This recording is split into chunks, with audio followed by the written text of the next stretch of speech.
do you develop your learning plans or a learning plan for individuals, organizations? How does that work? Let me start with the organization. So we have cascading goals here, and we use a balanced scorecard approach, as Kaplan and Norton have articulated that. And so we know what the goals of the organization are. And we work with the Chief Strategy Officer, Scott Weaver, to be able to understand what's going to need to happen from a connection and development stance.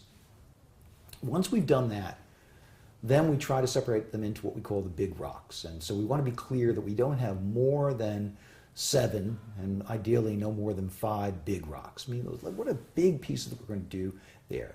And so we identify these and we validate them with folks from outside of our unit. We have a Chief Learning Officer Council where we bring folks in and make sure that we're not missing something. We may be looking at these things too closely from a learning perspective and missing something from the business side in that regard.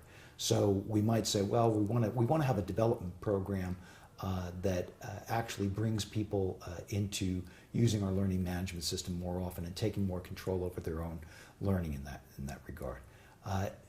That allows us to focus our attention in a place where we're going to get the most value from what we actually exert.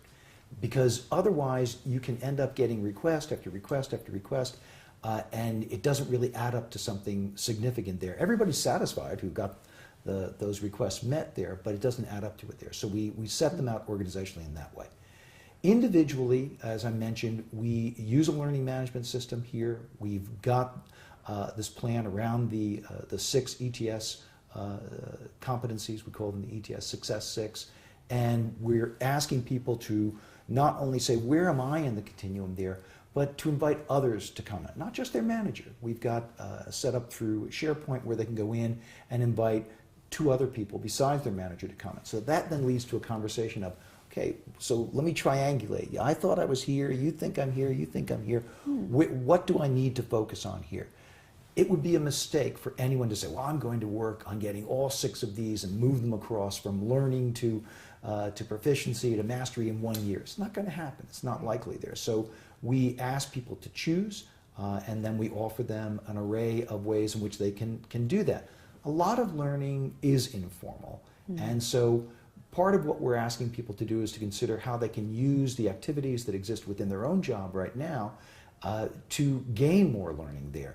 And that means having a more reflective attitude there. How do I stop and sort of consider, what did I think was going to happen doing that activity? Is there anything that happened differently? Do I need to change how I would approach this the next time here? And so a lot of learning occurs in that way. And that needs to connect to that learning plan. How does this change how I think about market insight, service orientation? How does this change how I think about relationship mastery? Is there anything I would have done differently in terms of how I had worked with folks there? Do I need something more here? Do I now realize, boy, I really need to get a hold of a negotiation course? Or in terms of end-to-end work here, I really don't understand. I came in from another industry. I don't understand how assessments are built here. I've got to go into all of the videos. We have hundreds of hours of videos of experts here talking about how the various systems work here. And some of those have been assembled into specific e-learning courses. So that's the way in which we operate.